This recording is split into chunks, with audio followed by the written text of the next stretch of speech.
Chapter 5, Common Sense Management of Today's Risk. Key insight: effective risk management goes beyond clinical skills and clinical judgment. M, expressing their concerns about potential malpractice litigation and with good cause. Malpractice suits are on the rise, and many of them are frivolous. The resulting increases in malpractice insurance premiums take a bigger bite out of doctors' incomes. It's no wonder physicians across the country are taking a defensive posture when it comes to medical decision-making and risk management. Managing risk is complex. There are, of course, clinical issues, the medical decision-making, the skill level of the physician and other caregivers, and the outcome. Most risk prevention strategies physicians employ are related to their clinical skills. Physicians keep their clinical skills sharp and are diligent about continuing medical education in order to stay on top of emerging treatments for their specialty. The hospital's peer review and quality assurance program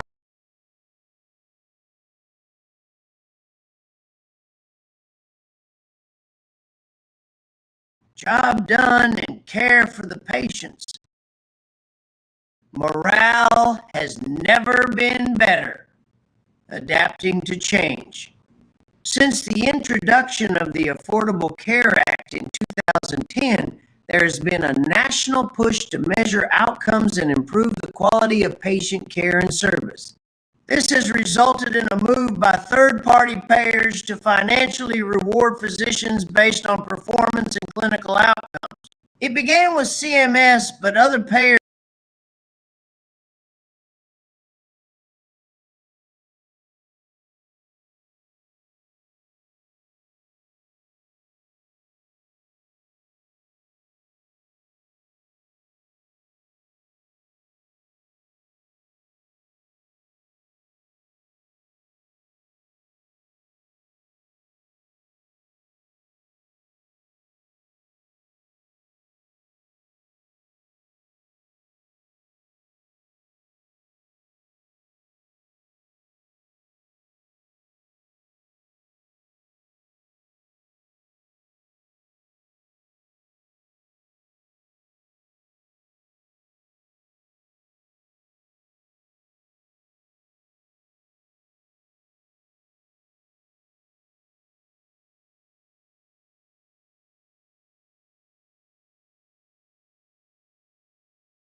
Chapter 5, Common Sense Management of Today's Risk, by Judy Capco with Joe Capco. Key insight: effective risk management goes beyond clinical skills and clinical judgment. Or and more, physicians are expressing their concerns about potential malpractice litigation, and with good cause. Malpractice suits are on the rise, and many of them are frivolous. The resulting increases in malpractice insurance premiums take a bigger bite out of doctors' incomes. It's no wonder physicians across the country are taking a defensive posture when it comes to medical decision-making and risk management. Managing risk is complex. There are, of course, clinical issues, the medical decision-making, the skill level of the physician and other caregivers, and the outcome. Most risk prevention strategies physicians employ are related to their clinical skills. Physicians keep their clinical skills sharp and are diligent about continuing medical education in order to stay on top of emerging treatments for their specialty. The hospital's peer review and quality assurance programs help maintain standards of clinical care to further reduce risk. But while physicians' clinical skills are vital in caring for their patients, managing risk, and avoiding lawsuits, there's another side of risk management that seldom gets the attention it deserves. It's common sense risk management, and it's not related to clinical skills or clinical judgment. It's a matter of how the office runs and how patients feel about their physician. These are important factors in keeping you out of court. Common sense risk management includes the relationship the physician has with patients, how well she communicates, the competency and training of the staff, documentation procedures, and the office systems in place to track and follow up on patients. When practices fail in these areas, risk increases. It hardly matters what medical school the physician attended or if she is the best physician in town. Could IT happen to you? We are reminded of a practice we worked with a few years ago. A young physician, we'll call him Dr. Young, had joined the practice the previous year. Dr. Young graduated from an Ivy League school with honors and trained at a prestigious medical center. His diagnostic skills were amazing, and it didn't take long for him to become firmly rooted in the practice. He got along well with his colleagues and enjoyed both the practice and the patients. His partners were ecstatic to have him aboard. Then one day, Dr. Young received a crushing blow and knew he would be facing his first malpractice suit. 2 months earlier, Mrs. Wilson had come to the office with chest pain and difficult labored breathing. Dr. Young ordered a chest x-ray as part of his exam. 8 weeks later, Mrs. Wilson returned because she wasn't feeling better. When Dr. Young opened the chart and looked at his notes, he quickly flipped to the report on the chest x-ray. The report presented devastating news. Mrs. Wilson had lung cancer. Somehow, the report had been filed in the chart without the doctor ever seeing it. Because Mrs. Wilson didn't get a follow-up call from Dr. Young, she assumed the x-ray results showed no problems, and she continued following his treatment plan. When her symptoms became worse and she started losing weight, she scheduled another appointment. Dr. Young was not going to be sued because he was a mediocre physician or lacked clinical judgment, but because someone didn't follow office procedures, something slipped through the cracks. Perhaps a new and improperly trained medical records person mistakenly filed the report. Maybe the procedures for handling reports were not well defined, or perhaps they were inadequate. An office malfunction, not a lack of clinical expertise, compromised this patient's care. Regardless, this oversight would be construed as medical negligence. Could this happen in your office? Medical practice managers and physicians, take heed. It's important to look at the common sense components of risk management and decide if your practice passes muster. It may be time to develop an office-based risk management plan. Following are some key common sense risk management strategies. Start with the relationship. Developing a strong bond with your patients reduces the risk of malpractice suits. People are more than a little reluctant to sue their friends or people they like, regardless of the nature of the suit. It's not your job to become friends with your patients, but you do have an interest in being friendly to your patients. Patients are judging you based on how personable you are and whether you make them feel important. They're not equipped to judge your medical skills, and they wouldn't have scheduled an appointment with you unless they thought you were competent. Now it's up to you, beginning with the first impression. On the first visit, patients begin forming their opinion, and it's your job to win them over. Consider the first encounter. Begin by thinking about your first encounter with the patient. It's common for physicians to act as though the entire purpose of the visit is to get to the diagnosis and treat the problem.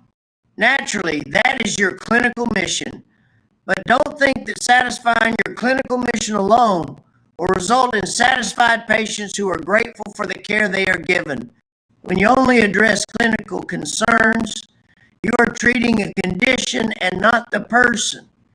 Patients, especially new patients, want and need more from you than clinical expertise. They want to feel important and believe that you care about them. If you get off to a bad start, it will be difficult to make up for it. Most clinicians know the importance of good eye contact and a proper introduction, but that's only the start of your interaction with the patient.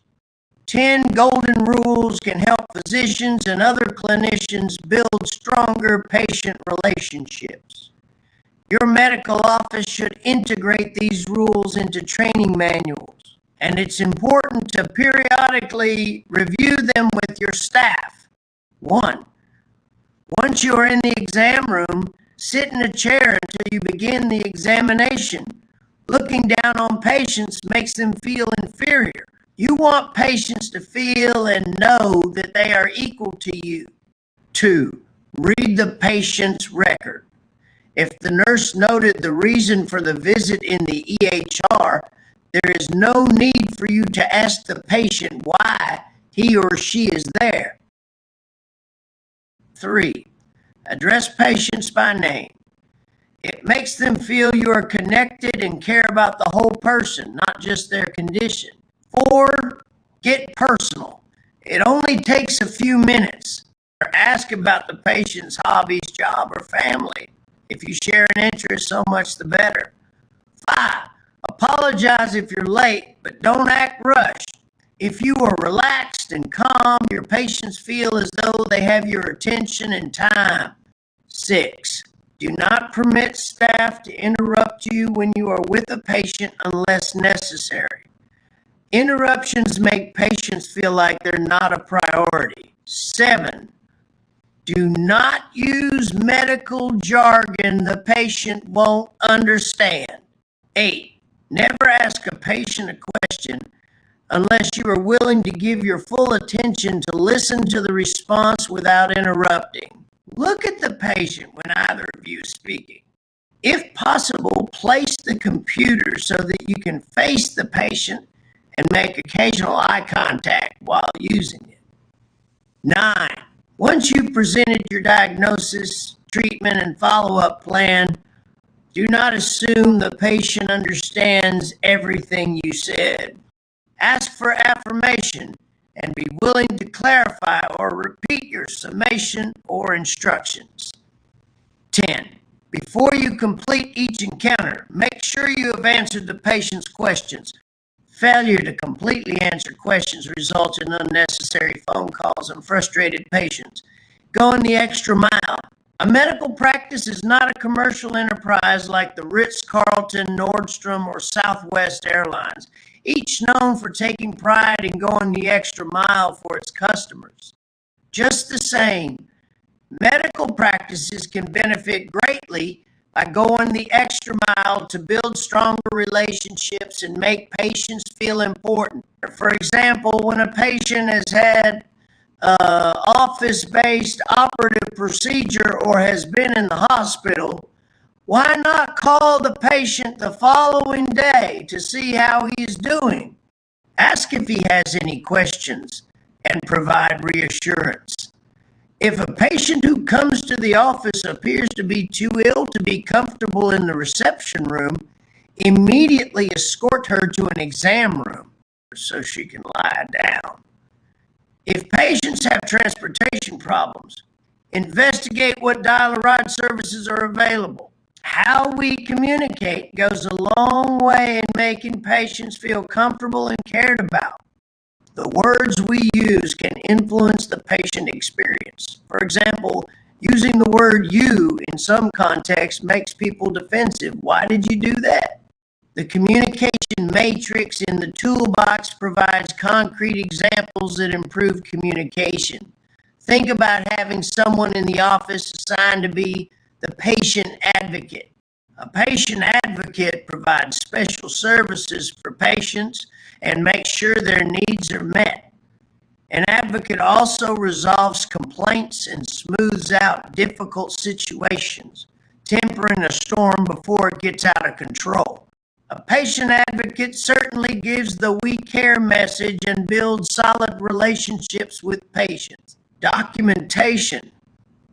Documentation tells a story. Physicians discover this when it's time to defend their records in court.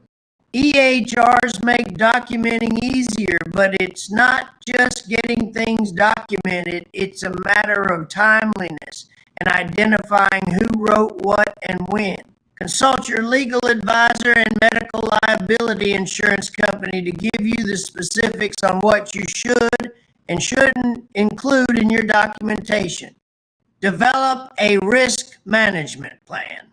The risk management related to documentation also includes handling and storage of records, including the updating and security of your electronic record system. Avoid a disaster similar to Dr. Young's. In our experience, few medical practices have a written risk management plan.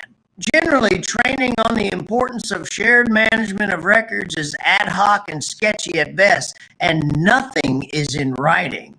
Your EHR probably has features that can help. Are you and your staff fully trained on how to use them? For example, Dr. Young's situation might have been avoided with a clear workflow for adding imaging studies to patient records and alerting physicians automatically that they're ready to review. Remember the old adage, if it isn't documented, it didn't happen. This applies not only to documenting your treatment, but to the risk management strategies the practice employs. The risk management plan and staff training on risk validate your commitment to managing risk. Risk management plans usually include 1. Record keeping. A. Signature requirements and methods. B. Release of information. C. Purging records. 2. Samples of office forms related to medical record keeping. A. Forms for HIPAA compliance. B. Informed consent forms. C. Medical records release. D. Patient registration form and emergency contact release. 3. Staff documentation policy and procedures. A. Who documents what and who signs off. B.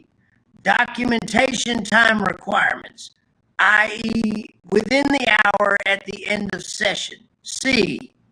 Corrective action for non-compliance. D.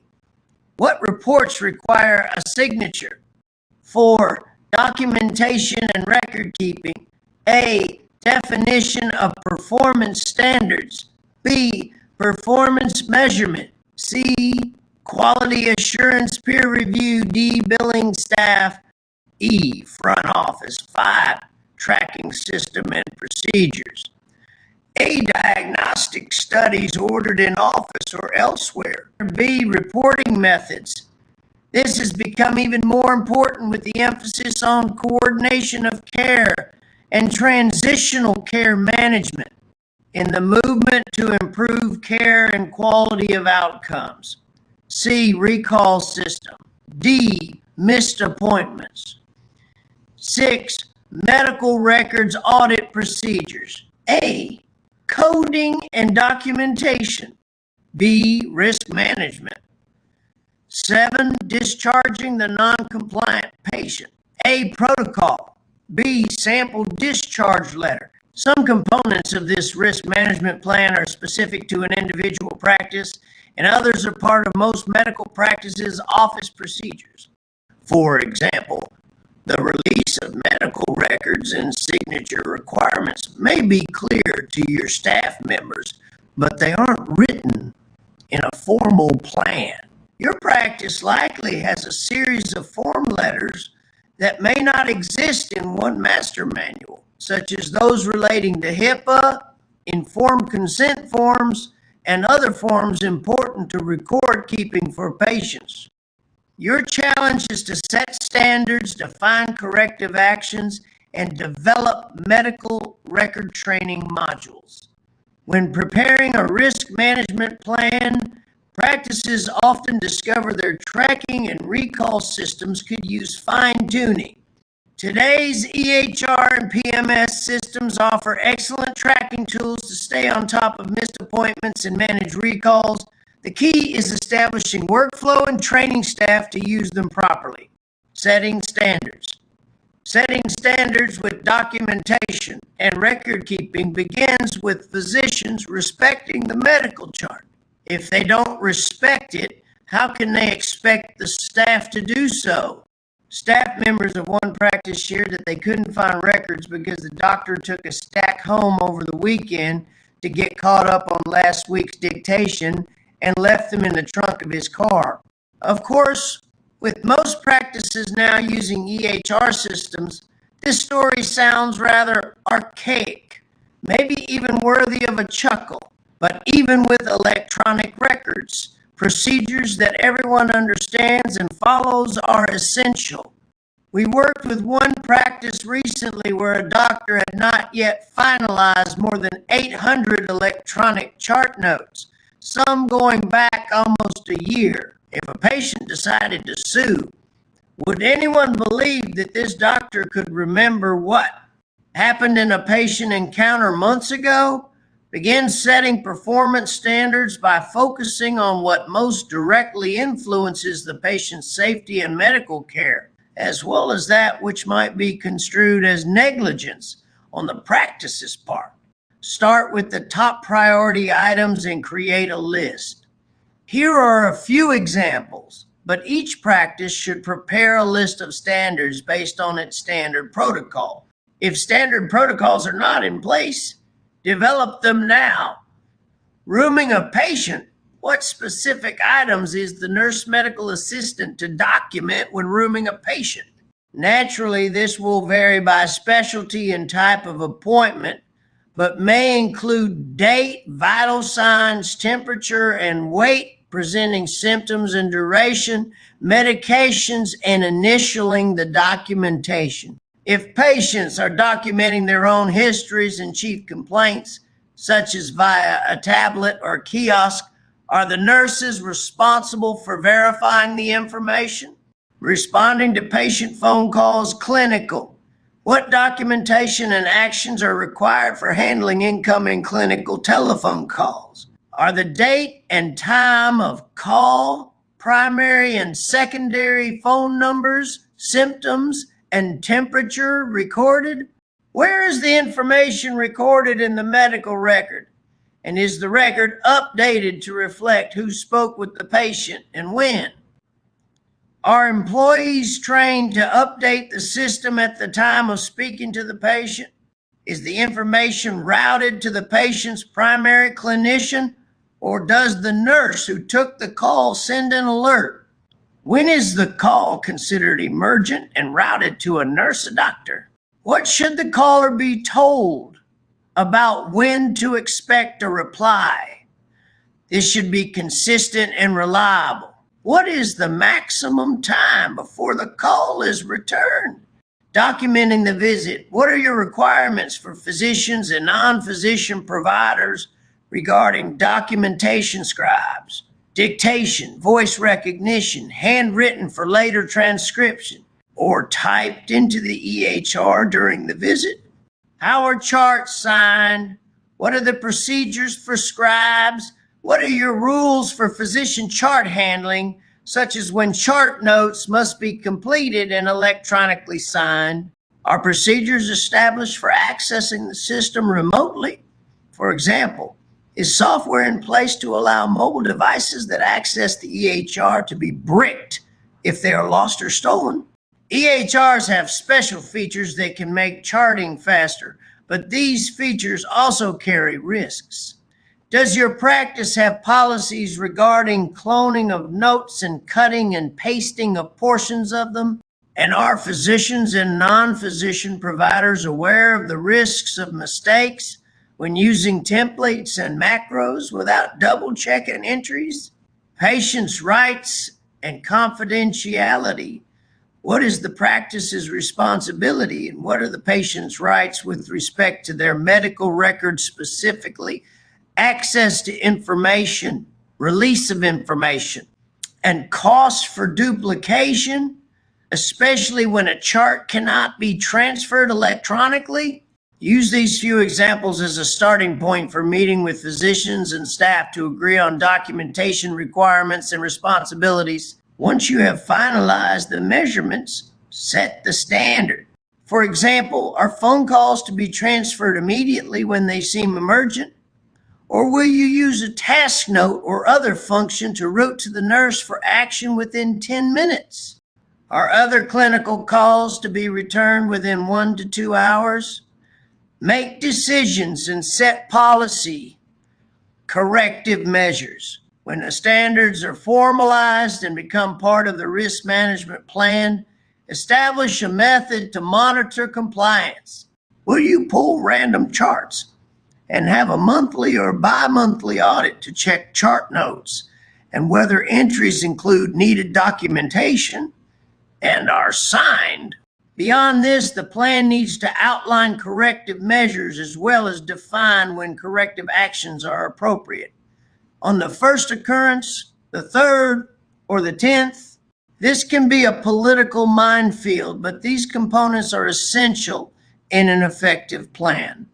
The 4 key elements to developing the standards are: 1, identifying the standards; 2, determining the measurement; 3, developing a method to monitor compliance; and 4, creating accountability with well-defined corrective actions. Staff training guides. Developing staff training guides is easier once you have set standards for the entire practice. The standards become the blueprint to help you develop specific training guides for each department.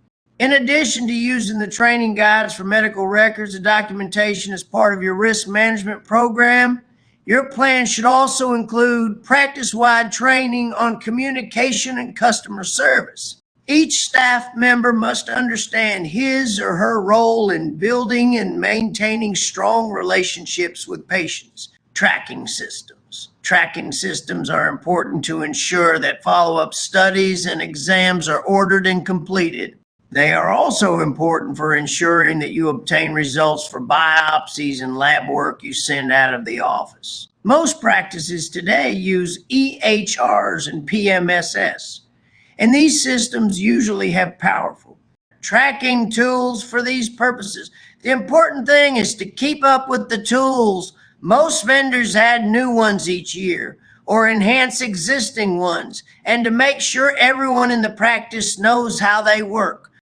For example, most EHRs have the capability to create lists of patients with specific conditions who need follow-up within specific time frames. No-show tracking in your PMS can help you confirm that patients keep their important follow-up appointments. But remember, you must input the information accurately to be able to sort the data and get the reports you need. The reliability of any system still depends on the people using it. Even when your EHR or PMS offers excellent tracking tools, they're still only as good as your office workflow rules. Someone must be tasked with monitoring the systems and following up on results that are missing or that need to be reviewed by a physician or sent elsewhere. These procedures should be written in your risk management plan. To help patients access their results efficiently, more practices are taking advantage of their EHR's patient portal capabilities, but several steps must be defined by procedure so that it's clear how patients will get the information they need and who will be responsible for signing patients up for the portal. Who will work with the vendor to understand how it works and define what information can be shared in the patient's personal health record?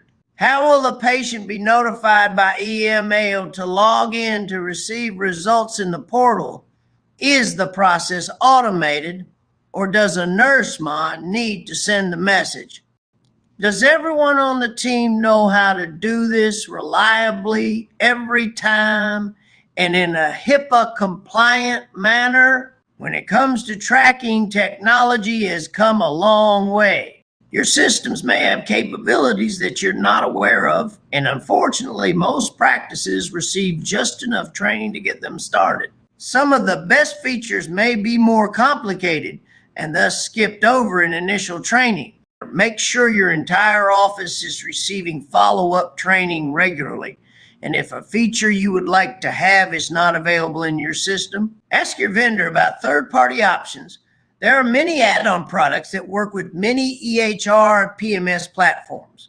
When deployed in conjunction with proper procedures, technology offers an excellent opportunity to strengthen your risk management efforts. In any tracking system, staff members need to understand the importance of the system and how to use and manage it. If an office system fails, one of the first questions a plaintiff's attorney asks will relate to the adequacy of employee orientation. The training guide and risk management plan you develop will be your defense. Discharging patients. Deciding to sever the relationship with a patient can be difficult. It's a serious decision, like firing an employee. Most physicians and managers avoid it until they see no alternative. But just like terminating an employee, if problems aren't dealt with when the signs first become evident, they may become even harder to deal with and riskier for the practice. A non-compliant patient represents a risk to the practice, as does the patient who is so antagonistic that the physician-patient relationship deteriorates. The most common reasons for discharging a patient are non-compliance related to medical treatment, abrasive, abusive, or threatening behavior, and non-compliance with payment for services. Regardless of the reason, when the practice determines it is time to sever the relationship, it is important to proceed with carefully considered but decisive actions. Per the AMA Code of Medical Ethics, Opinion 8.115, termination of the patient-physician relationship. The physician should provide notice to the patient, the relatives, or responsible friends sufficiently long in advance of withdrawal to permit another medical attendant to be secured. There also may be specific regulations in your state that pertain to the termination of the patient-physician relationship. Before discharging a patient, contact your state licensing board or medical association to find out what regulations regarding patient termination exist in your state. When the physician terminates the relationship, it is important to take specific steps that ensure the patient is not abandoned. Do not withdraw from caring for a patient during a medical crisis. Establish a date for termination depending on the patient's condition and availability of a qualified physician to take over the patient's care. Usually this is somewhere between 2 weeks and 30 days. verbally discharge the patient in person. Confirm the discharge in a letter signed by the physician. This letter could contain specific details. Describe the patient's current condition. Inform the patient of the need to select another physician. Indicate whether follow-up care should be immediate. Indicate prognosis if follow-up care is not obtained. Inform the patient of other physicians qualified to provide care.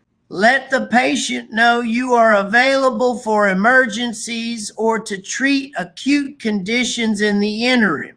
Inform the patient that the practice will provide copies of his or her medical record to the patient's new physician upon receiving written authorization, and that you are available to consult with the new physician if requested. Send the letter by certified mail. Return receipt requested.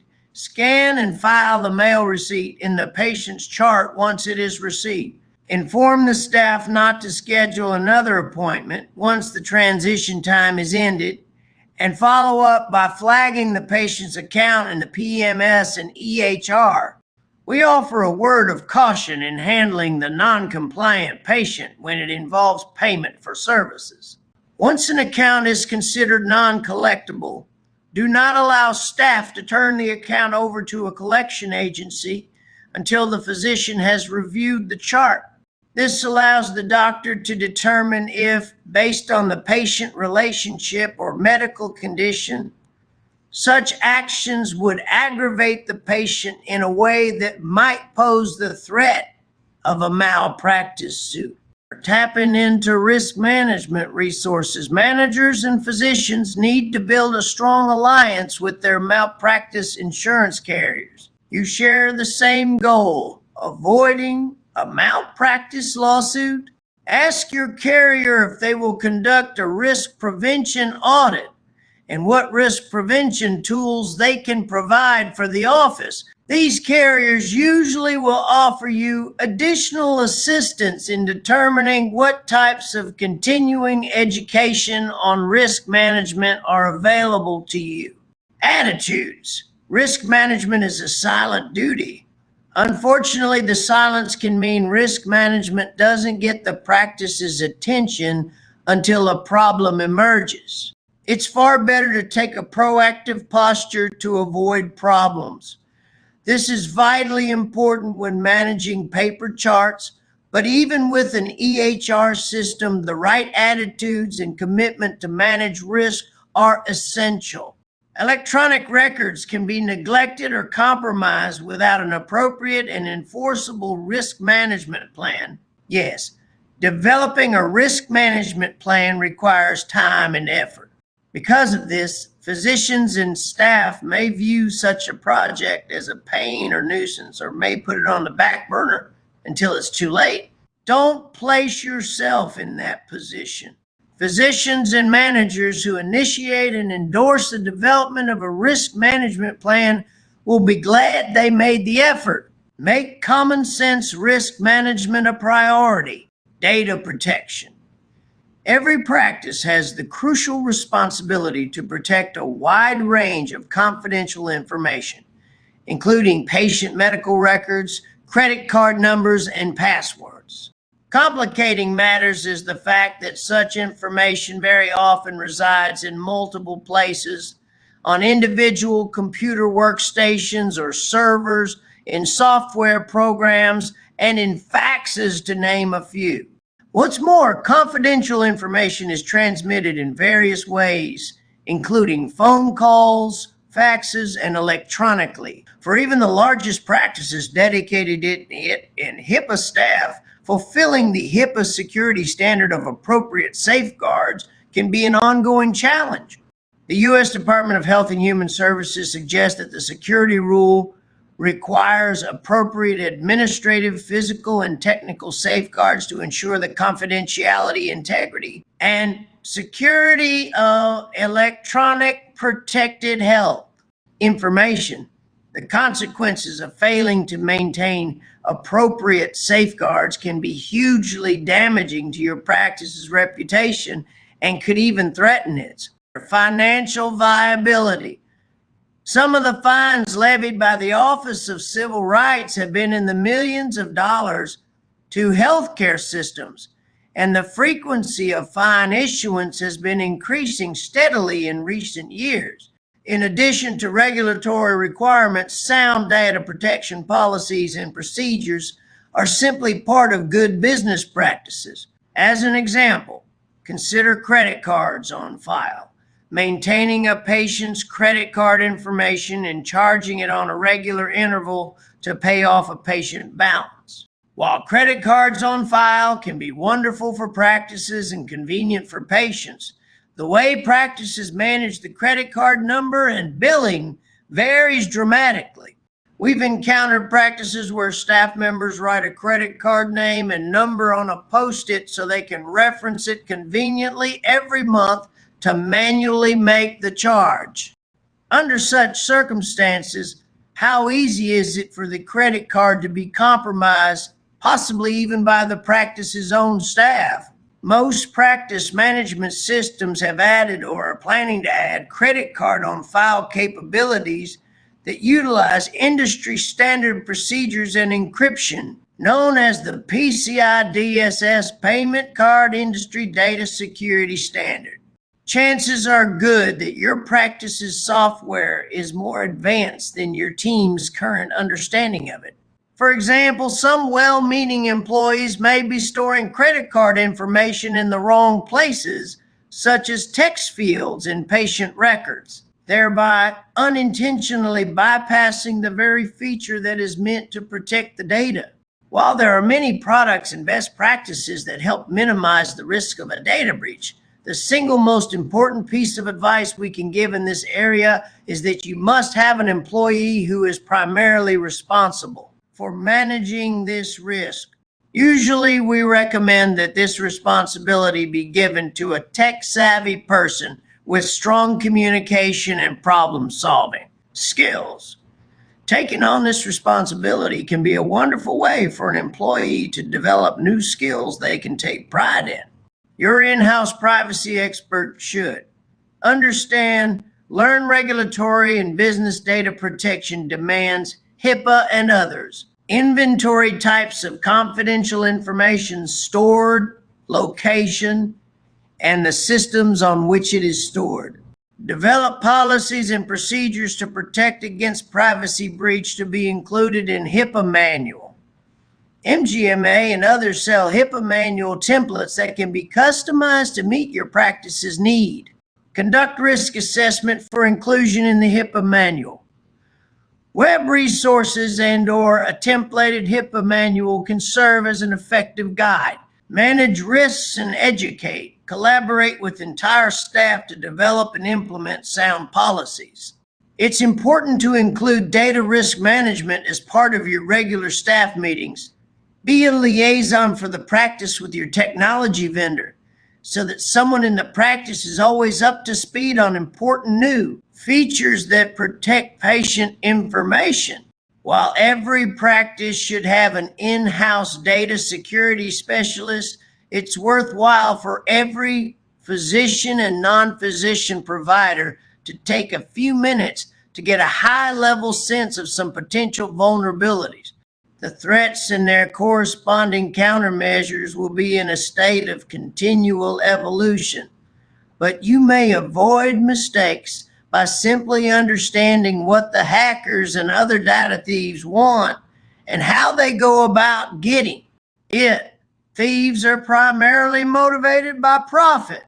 While the value of credit card information is somewhat obvious, you might be surprised to hear of a couple in Florida who sold emergency room patient data to chiropractors and lawyers, presumably saving them both the trouble of chasing the ambulance. It's not much comfort for their former employer that both husband and wife are now behind bars.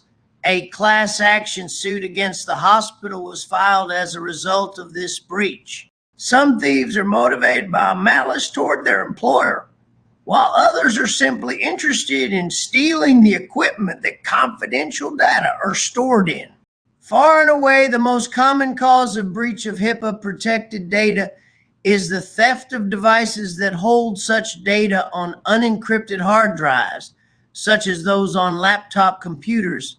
There are obvious physical safeguards, such as making sure laptops and other computers are secured to furniture. But do not be lulled into complacency by such measures. They will slow down but not deter a determined thief, because most locks and cabling systems are easily defeated. Every hard drive that stores protected information should be encrypted. Encryption is a process that must be carried out by a specific request by a system administrator. It is not the same as a simple lock screen. All devices that store sensitive information, including phones, tablets, and laptops, should be encrypted. Alongside encryption, strong passwords are critical. Passwords should be complex, never shared, and never stored on paper near the computer. It unfortunately is not unusual to see a list of passwords stored on a piece of paper under an employee's keyboard or nearby. And this is the first place a would-be thief would look. To create password complexity, I recommend using the first letter of each word in a sentence. Perhaps a lyric from your favorite song. Most of us have a great many passwords, and managing them can be challenging. If you lose your password on an encrypted device, that data will be permanently lost. We use an open source password manager called Password Safe, which is available for little or no cost and allows us to access all our passwords using one master password. If you use such a system, of course, it's important to make sure it comes from a reliable source. Among the top threats to your electronic data is theft at the hands of electronic hackers through the internet. Any internet-connected device, including printers and medical imaging equipment, is subject to being taken control of from afar. To reduce your exposure to such threats, keep your system software current and patched. Yes, those pesky Windows updates must be accommodated. Only use the latest version of a major browser. Open only email attachments that you are expecting. And teach staff to be wary about attachments coming in from strangers. Do not click on links within emails. First, hover over the link to see if it is familiar to you. Then, if it is a site you do business with, enter the site's URL yourself in your browser. Back up data files frequently. While the data security challenge can seem daunting, meeting it is well within the capabilities of most practice types of all sizes. The key is empowering some staff to lead the initiatives and enlisting the entire staff to embrace the objectives. Even so, it's possible that your organization will suffer some breach, and for that reason, it's essential that you carry insurance appropriate to your level of risk. You may require a specific cyber policy, but make sure that you understand your current insurance portfolio. Many of our clients find they are already covered without an additional policy. What's more, some cyber policies only cover risk associated with loss of encrypted hard drives, which are virtually impossible to access without a password, meaning you could purchase a policy that buys you virtually nothing. The secrets. 1. Focus on the patient relationship from the first visit. 2. Patients form their opinion about their doctors based on people skills, not clinical skills. 3. Recognize that the entire practice plays a role in risk prevention. 4. Employ common sense risk management strategies. 5. Document clinical activities in real time. 6. Follow specific requirements to properly discharge a patient. 7. Establish standards and measurements for medical record keeping. 8. Turn to your malpractice insurance carrier for guidance and support. 9. A risk management plan is vital to protecting your practice. 10. Protecting confidential data is a team effort, but be sure to have a single person charged with keeping abreast of best practices and educating the staff on changes.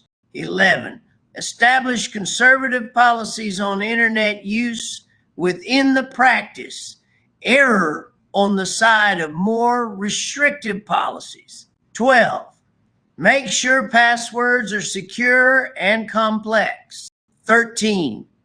Encrypt all electronic drives where sensitive information is stored. 14.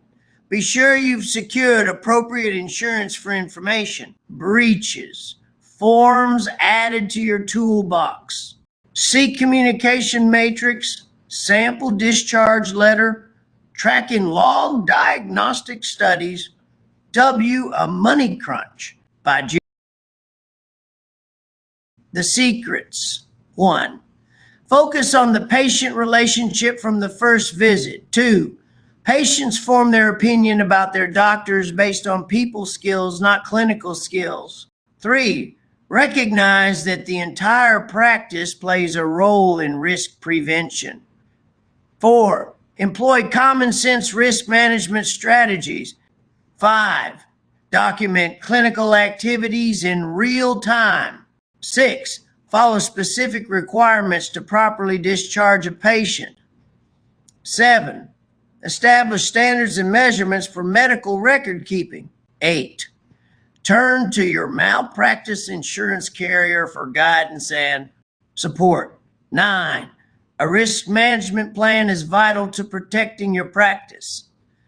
10. Protecting confidential data is a team effort, but be sure to have a single person charged with keeping abreast of best practices and educating the staff on changes. 11. Establish conservative policies on internet use within the practice. Err on the side of more restrictive policies. 12. Make sure passwords are secure and complex. 13. Encrypt all electronic drives where sensitive information is stored. 14. Be sure you've secured appropriate insurance for information, breaches, forms added to your toolbox. See communication matrix, sample discharge letter, tracking log diagnostic studies. The secrets. 1. Focus on the patient relationship from the first visit. 2. Patients form their opinion about their doctors based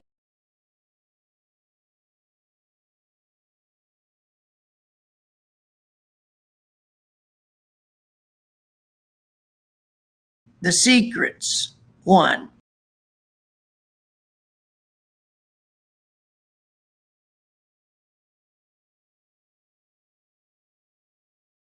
W. A Money Crunch by Judy Capco.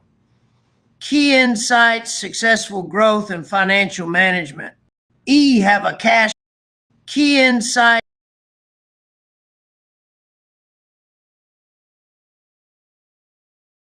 Successful growth and financial management. E. Have a cash flow crisis and don't know how to fix it. These were the words of Marcy Bradford, MD, the senior doctor of Evergreen Women's Center, when she called our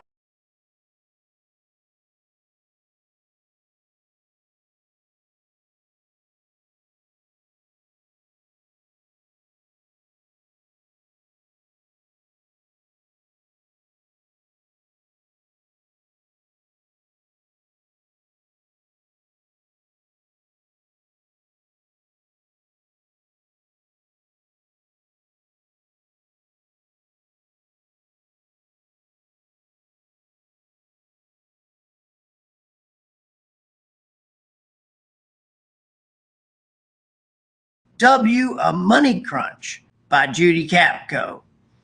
Key insights, successful growth, and financial management. E. Have a cash flow crisis and don't know how to fix it. These were the words of Marcy Bradford, MD, the senior doctor of Evergreen Women's Center, when she called our office. Despite a high demand for its services, the practice was struggling with finances, and the physicians were in a panic. The practice was leveraged to the max and not prepared to handle further financial obligations. Evergreen's financial woes were felt throughout the organization, creating quite a stir. No one was monitoring the income and expense trends, and there was never enough money to pay the bills. Through the grapevine, staff members heard about the money problems and were feeling uneasy. After a couple of payroll checks bounced, some of the staff began to bail. The stability and future of the practice were in question. They grew too fast. Our rigorous investigation soon revealed that Evergreen Women's Center was a victim of its own success. The center was started by Dr. Bradford III years prior and appeared to be an immediate success, adding 2 physicians within the first year. By the end of the second year, Evergreen hired 2 nurse practitioners. Dr. Bradford was planning to offer a partnership to the other physicians, but had to get the finances in order first. With the current state of affairs, this wasn't possible, and physician confidence in the practice was waning. This was a major concern for Dr. Bradford. Evergreen Women's Center couldn't get a handle on its growth or practice finances. It took money to expand a practice and meet patient demand, but seeing more patients wasn't providing the revenue required to meet financial obligations. Dr. Bradford recently secured a lease on a second office, but Evergreen's current financial situation prevented it from equipping and opening the office. The practice was about to recruit a 4th physician when Dr. Bradford put on the brakes and called our office. In addition to typical operating expenses, there were financial obligations for capital investment. More capital expenditures were on the horizon for the new office, and Evergreen was about to borrow more money just to keep it afloat. Evergreen needed a financial recovery plan and needed it fast. Checking out the numbers. To give Evergreen the help it sought, it was critical to get a clear understanding of the financial picture and what interventions would be required to get Evergreen on solid ground. We needed to see how revenue was flowing in and out of the business and examine key financial performance indicators. Standard financial reporting processes were not in place, so data needed to be collected from various sources and pulled together. This in itself turned out to be quite a challenge. When we asked Dr. Bradford what financial reports she looked at each month, she expressed frustration. The practice management system generated many reports, but no one was looking at them. Dr. Bradford had lots of data, but lacked sound financial information about the practice. Cheryl Alexander, the practice administrator, was in charge of finances, but told Dr. Bradford she didn't have time to look at the monthly reports, let alone analyze them. Cheryl simply knew that the amount of money collected each month was not enough to cover Evergreen's expenses. She cared deeply about the practice and was losing sleep over the state of financial affairs. We used annual financial statistics on OB/GYN practices compiled by the National Society of Certified Healthcare Business Consultants, NSCHBC, and Medical Group Management Association, MGMA, to conduct a comparative financial analysis of Evergreen Women's Center, the revenue cycle. It was important to begin with a look at the charges, receipts, adjustments, and accounts receivable AR for the practice to find out if Evergreen was collecting what should be expected. Based on other OB/GYN group practices across the nation, these comparisons would help determine if revenue recovery strategies could be implemented to pump up cash flow. The first red flag was obvious. This practice's charges and adjustments were higher than the average for its peers, but its receipts were dismal. Figure 1.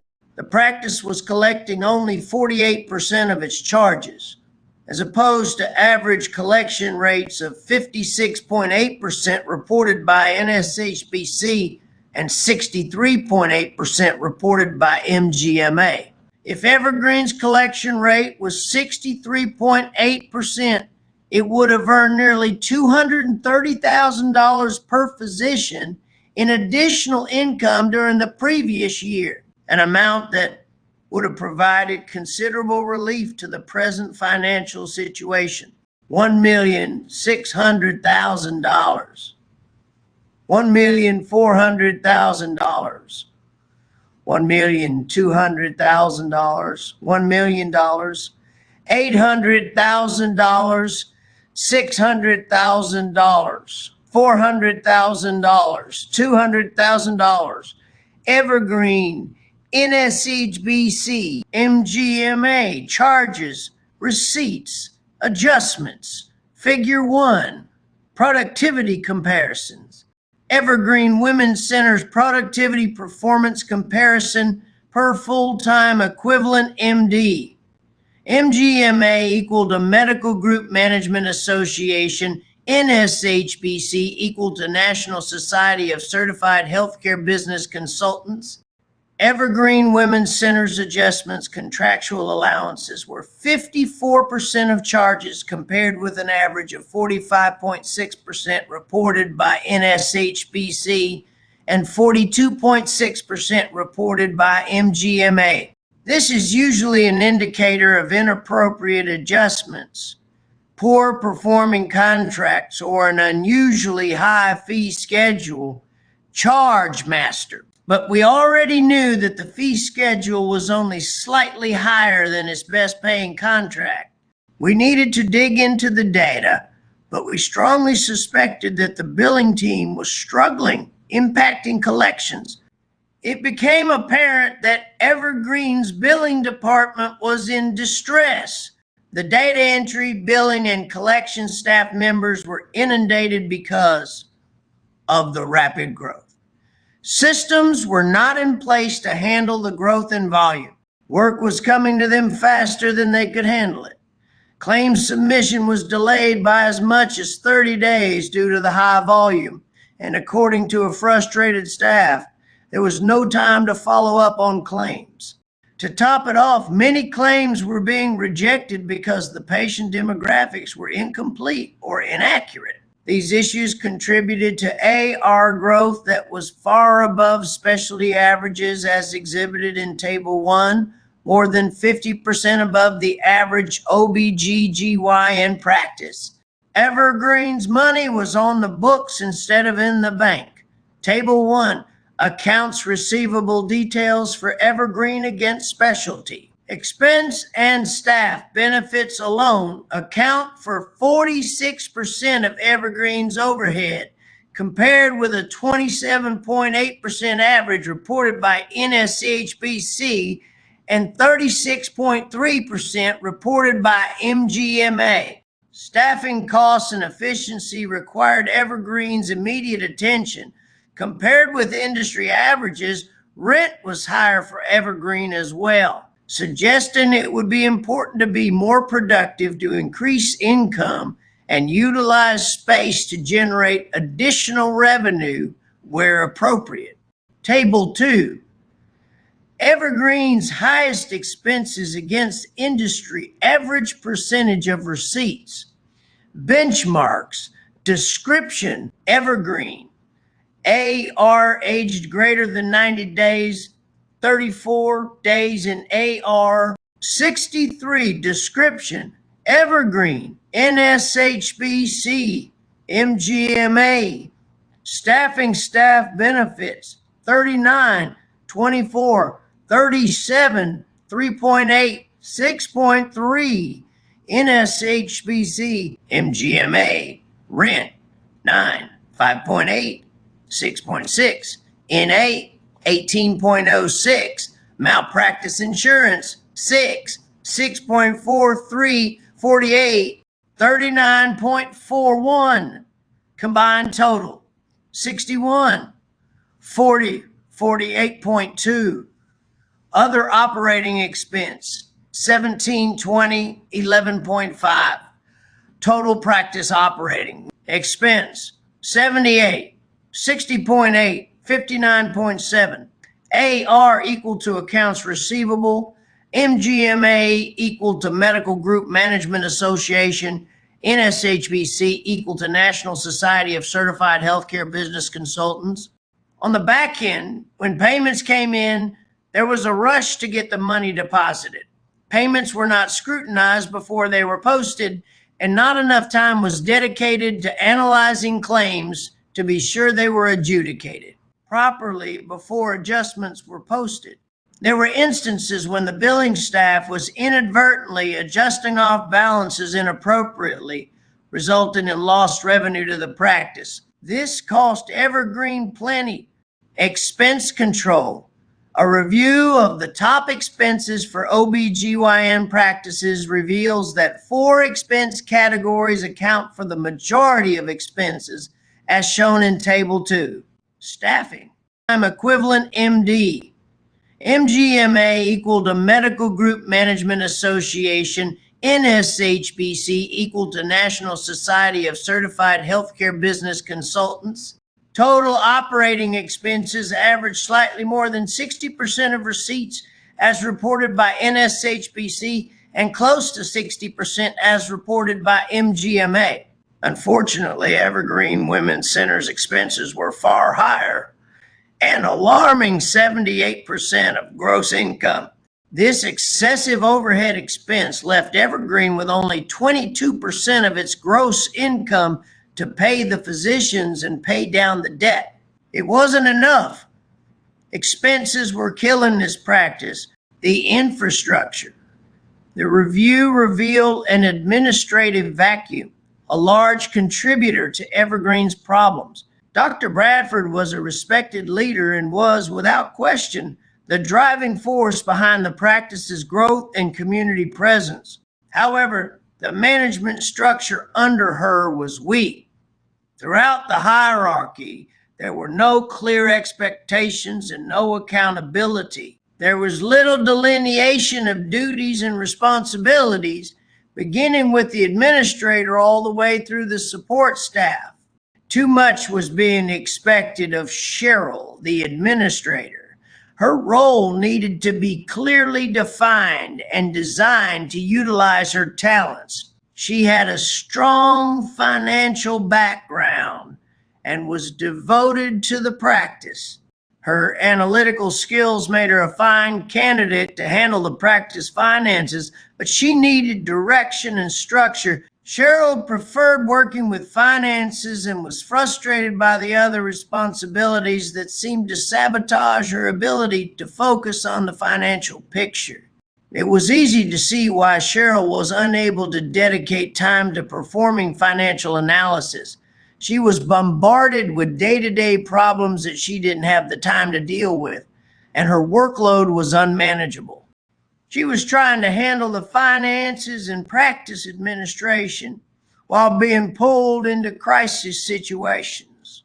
In addition, the physicians continually called upon her to handle minor projects. With proper planning, it was reasonable to assume that many of these projects could be delegated to other staff members. Staffing. Staff growth was rapid and resulted in staffing levels above the norm, Table 3. New hires were brought on into poorly defined roles, which meant the added value of these staff members was limited.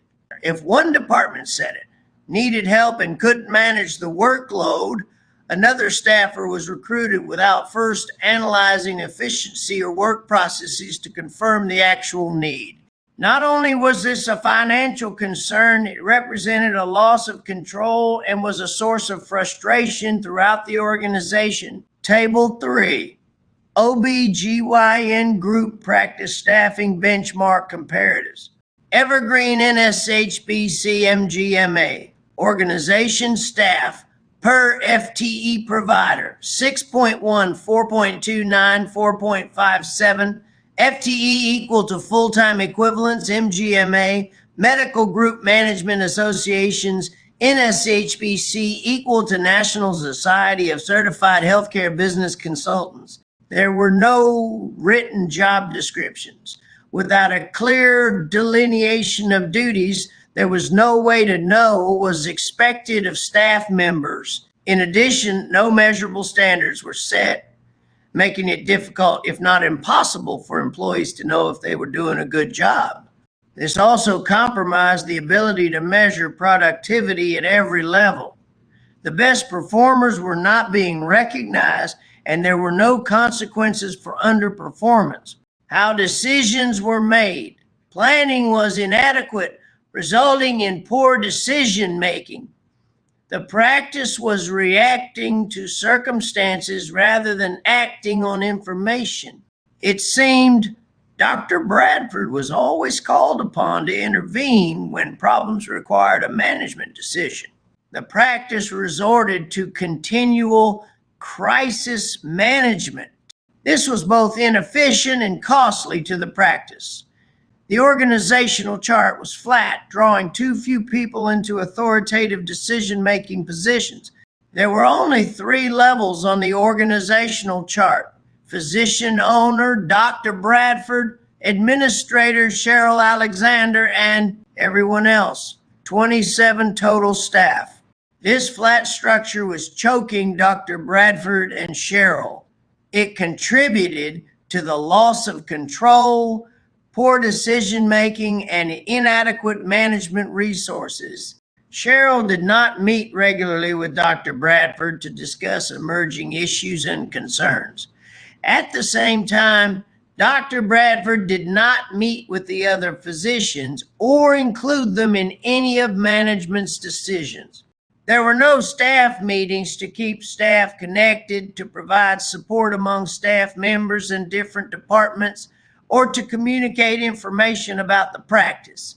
Information was often disseminated through informal channels, for example, when only one staff member was told about a change that impacted an entire department and was left to his or her own discretion to relay information to other employees.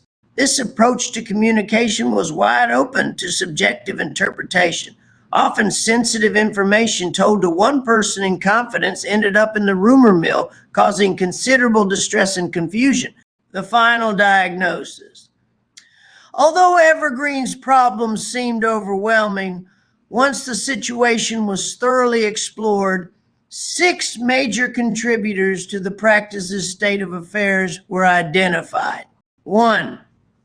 No clear direction. 2. Lack of planning. 3. Inadequate management infrastructure. 4. Poor use of resources. 5.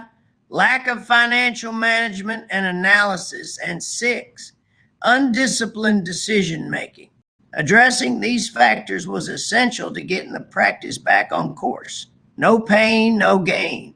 Immediate interventions were required, and tough decisions needed to be made to help this practice survive. This required an aggressive survival plan, pumping up the revenue and cutting unnecessary expenses. It included a plan to adjust staffing, to redistribute the workload, and some temporary pay cuts. Dr. Bradford's commitment to the practice and loyalty to staff and patients made it difficult for her to accept this reality, but it was time to put emotions aside. Efforts focused on stopping the flow of red ink, strengthening the administrative arm of the practice, and developing effective methods to monitor critical financial data. This was a challenge that required both a swift, decisive plan and the support of management and staff. Dr. Bradford was ready to listen to her advisors and do what was necessary to save the practice. Turnaround strategies. The key components for a successful turnaround included responding to critical data, defining expectations, eliminating waste and duplication, implementing and adhering to a budget, planning effectively and improving decision-making, developing a skilled leadership team, and improving communication throughout the organization, interim leadership team. It was critical to recruit an administrator with the leadership, organizational, and business talents essential to oversee the practice's operations and business performance. This could easily take 3 to 4 months. In the meantime, Dr. Bradford agreed to have our consulting team provide interim leadership services. The consulting team was charged with the reorganization, leading the financial turnaround, and implementing sound financial strategies. Cheryl was reassigned to the position of staff accountant, which freed her to provide the consultants with regular status reports on practice finances. She was relieved to have someone else assume responsibility for handling the practice's administrative burdens and decision-making during this critical transition. The success of the turnaround depended on selecting a project coordinator to work closely with the consultants to coordinate staff assignments and be our communication link. Angela Lopez, the lead biller, was a logical choice. She had previous management experience, possessed organizational and leadership skills, and was respected by the staff. She was totally committed to Evergreen and was invaluable as the point person. The action plan. The first response to critical data was placing an immediate freeze on hiring and capital spending, followed by an analysis of staff duties and performance to increase output. A financial recovery plan was developed to maximize resources and expedite billing and collection activities. The approach to getting this practice on a sound financial footing focused on 5 basic objectives. 1. Maximize physician and staff productivity. 2. Improve charge capture. 3. Optimize revenue recovery. 4. Reduce expenses. And 5. Control capital outlay. We prepared project timelines outlining responsibilities of the consultant team and the staff accountant, figures 2 and 3. These timelines were reviewed with Dr. Bradford, the other physicians, Cheryl and Angela. It was important for each of these people to understand the goals and the commitment necessary to move the practice through difficult times. Without their support, it would be a difficult road to recovery. Action, deadline, consult.